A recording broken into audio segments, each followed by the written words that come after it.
With winter on our doorstep, the question is,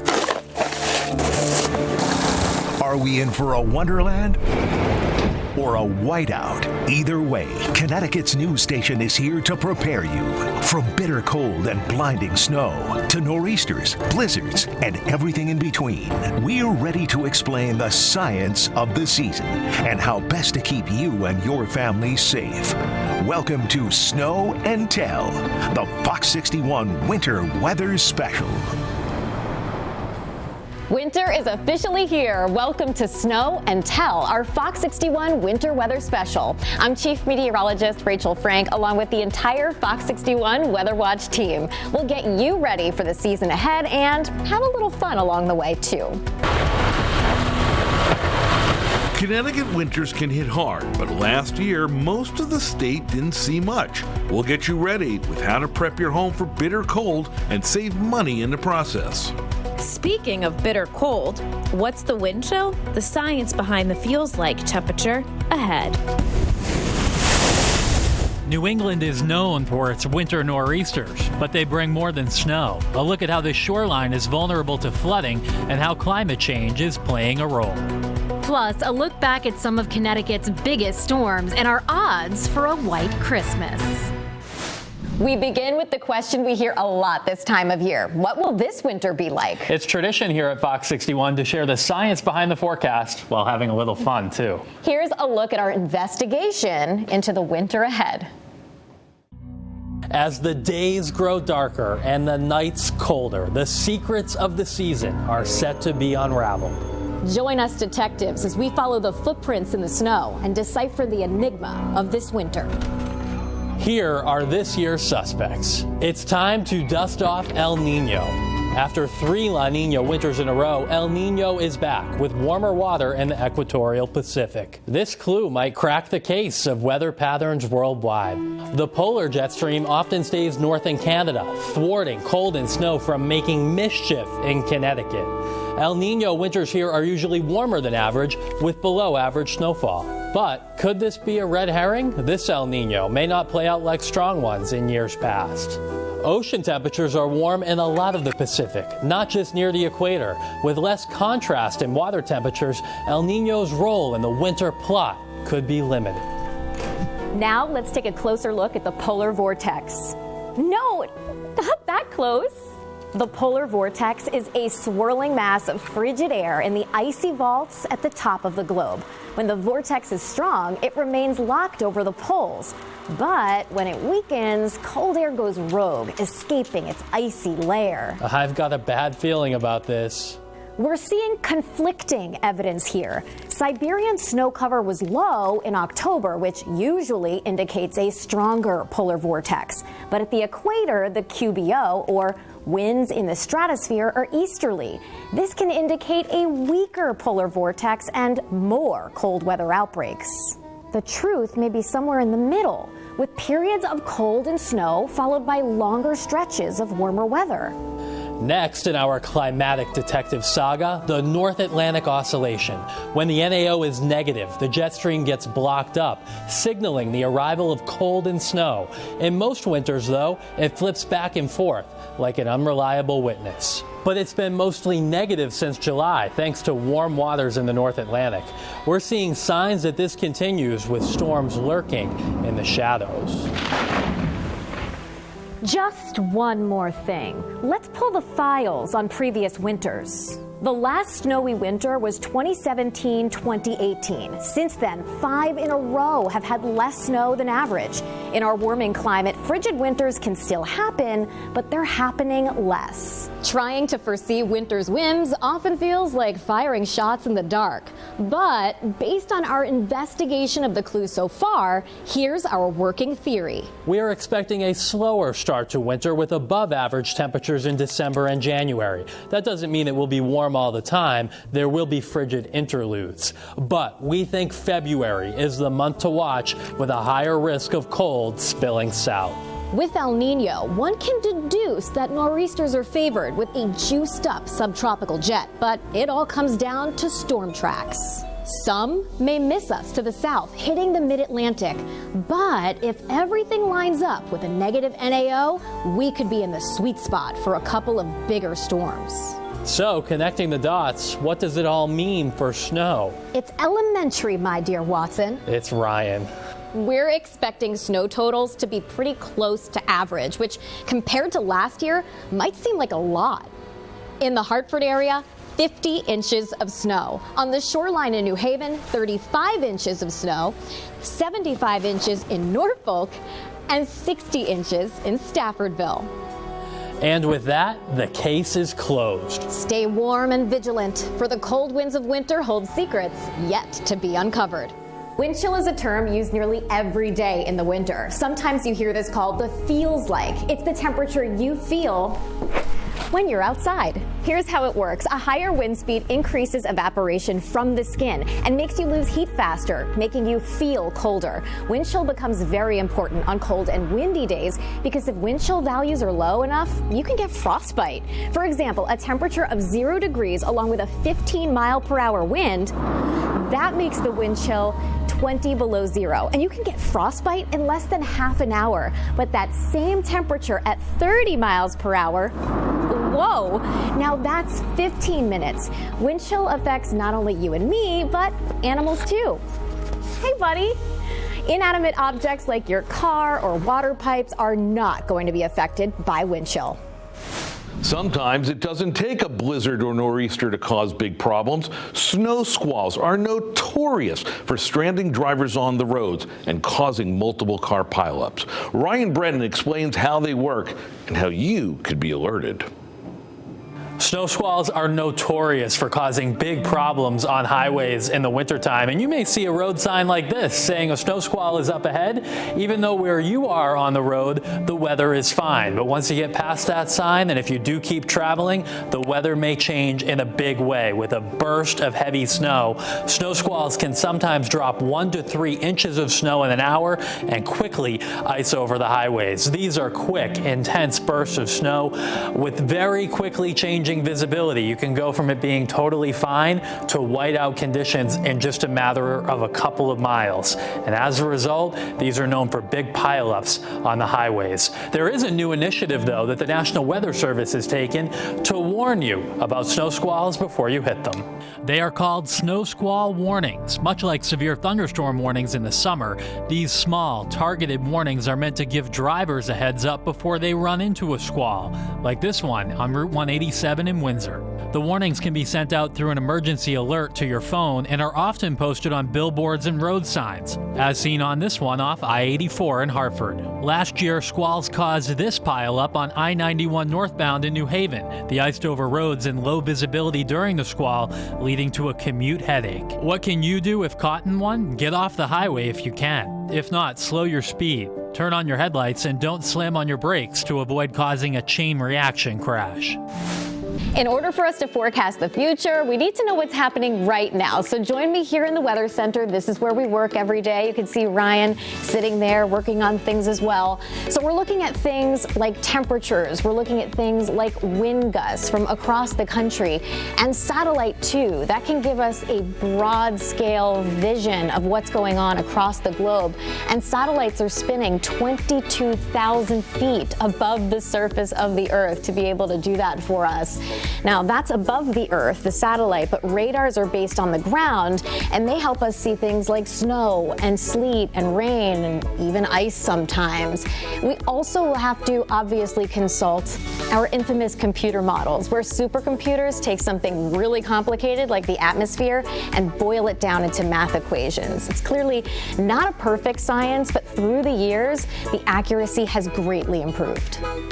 Each one of those computer models runs off different equations that just differ a little bit, but those differences magnify out in time, which is why maybe you've heard of things like the European model and the American model disagreeing. They can come up with different solutions, especially days in, days out, as those differences multiply and multiply. So it's up to us as the meteorologists to look at the data, use our experience, and come up with the forecast to best serve you. Once we decide what the forecast is, it's our job to present the weather to you. And we do that by inputting our information into this computer. Think of it as like a PowerPoint presentation. We can add high pressure, low pressure, fronts, and other things to some of our graphics, depending on what's going on. And the order of our graphic changes too. And then we put it into show mode and present it to you. So once we put the forecast together over there, we bring it over here to the weather wall. But there's no weather. But wait. Ta-da! Hi. All of that computer graphics that we put together, it appears magically via technology behind me. But how do I know what I'm looking at when there's nothing behind me? Well, there's a TV over there, there's a TV over there, and there's a TV right in the camera I'm looking at, which means I'm kind of looking at myself. It works. Winter is here, even if you're not ready for it. And it pays to be prepared, and we have plenty still to get to this half hour to make sure you're ready to tackle what comes our way. Still ahead, driving in the snow. It's no one's first choice, so how can you avoid this happening to you? We'll tell you what experts recommend. Plus, tides on the rise. What kind of impact nor'easters can bring to the shoreline? Energy costs only going up, and that means heating your home can cost you big. We'll teach you how to save and much, much more when Snow and Tell returns.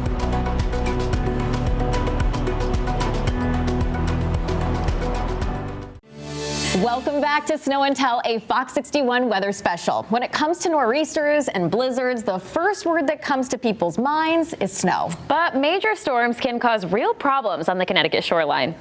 Think flooding, and as sea levels continue to rise, the threat is growing. Yeah, and I took a trip down to the shoreline to show you just how severe coastal flooding can be during the winter months.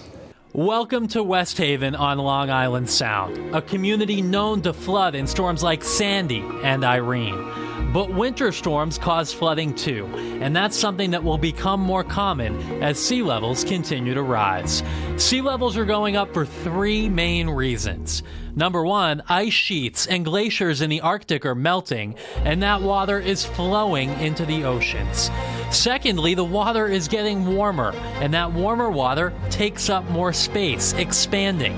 It's called thermal expansion, and that also helps raise the water level. And in some places, land is sinking or subsiding a bit, meaning the water is inching up. Add all three, and it's a triple threat.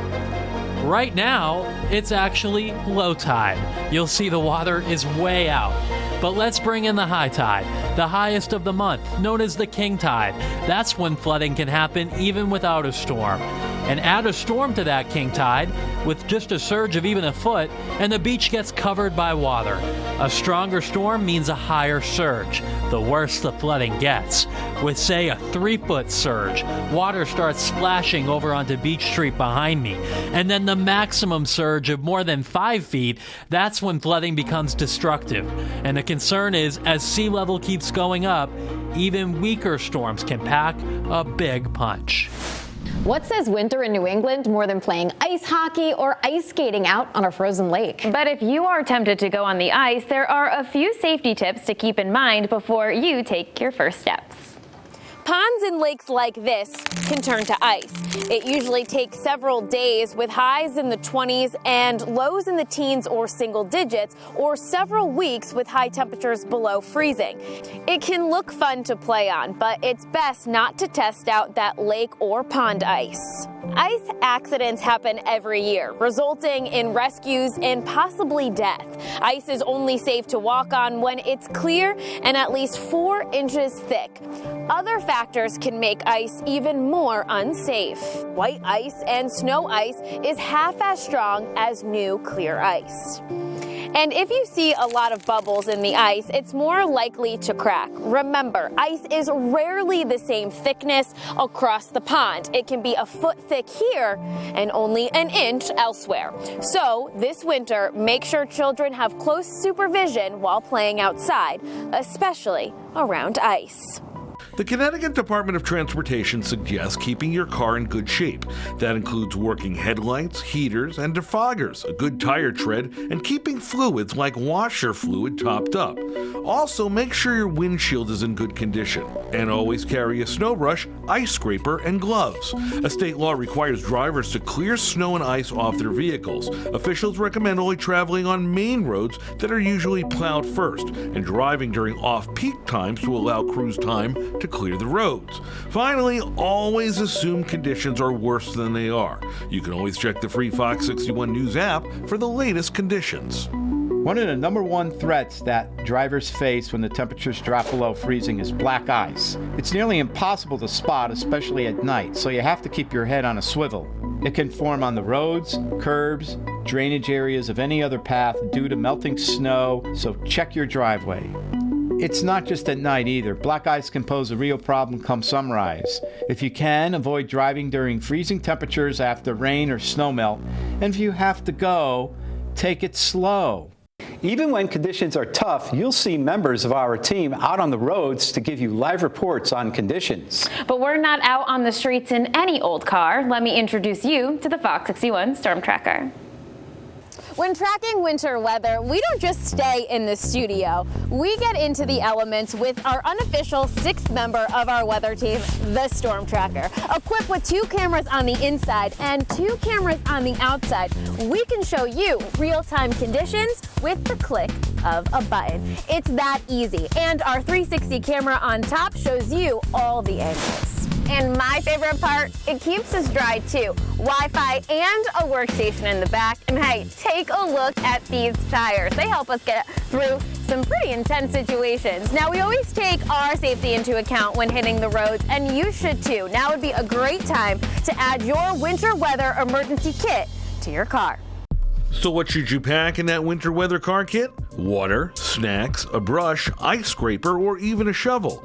Then have extra gloves and snow boots. And you may need a way to power those electronics, so make sure to have a flashlight, an extra portable phone charger, and batteries. AAA says to prepare for anything when you're out on the roads. As for the rest of your car, keep your gas tank at least half full.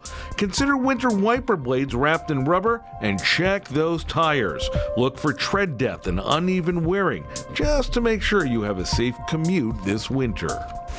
Your car isn't the only thing you should consider winterizing. Energy costs are only going up, and that means a few modifications to your home during the winter months can save you big on the back end. According to Eversource, let natural light into your homes and open the blinds. The sun will naturally heat into your home. While you're at it, eliminate air leaks by weather stripping doors and caulking windows. Then, check that your fireplace damper is closed. When it's not, warm air can escape through the chimney.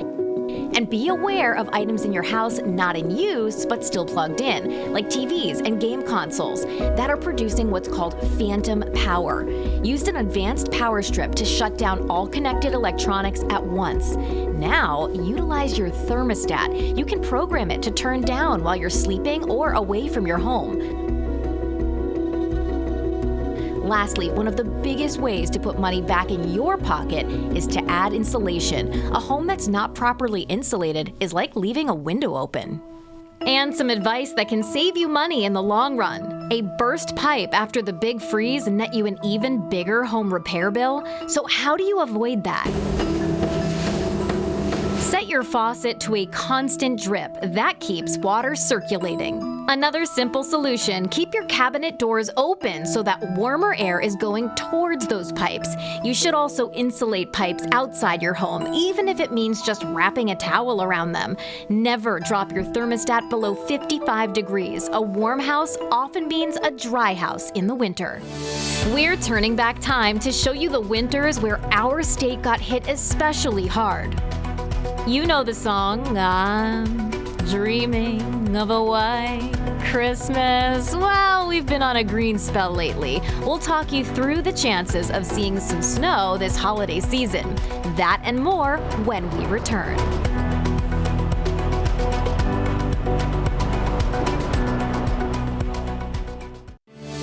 Welcome Welcome back to Snow and Tell, a FOX61 weather special. We're certainly no strangers to harsh conditions during the winter months. Looking at some state records, you can really get a feel for just how extreme conditions can get. Take the record for the most snow in a 24-hour window, set back in 2013. Yeah, Ansonia saw 36 inches of snow in that period, leaving people digging out for days. Or how about the coldest temperature ever recorded here in Connecticut? Back in 1943, we dropped down to negative 32 degrees, if you can believe it. So those are the records, but what about infamous winter storms over the years?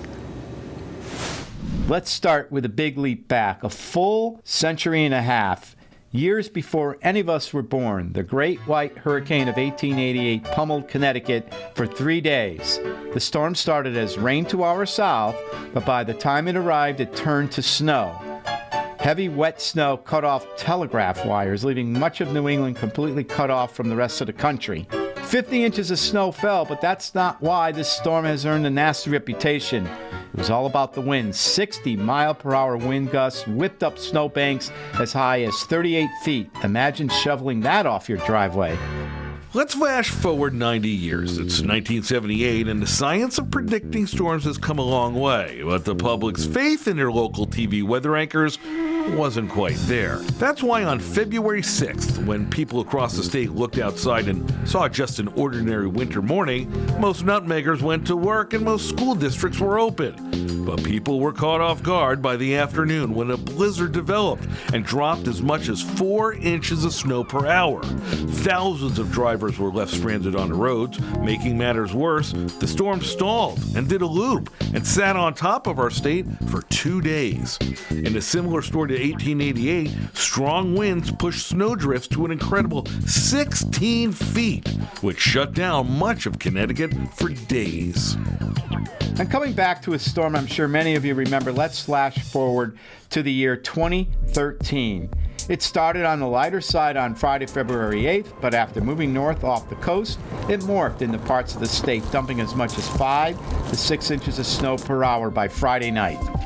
By Saturday morning, 2 to 3 feet of snow fell across most of the state, with a total of 40 inches officially measured in the Meriden area, the most since the blizzard of 1888.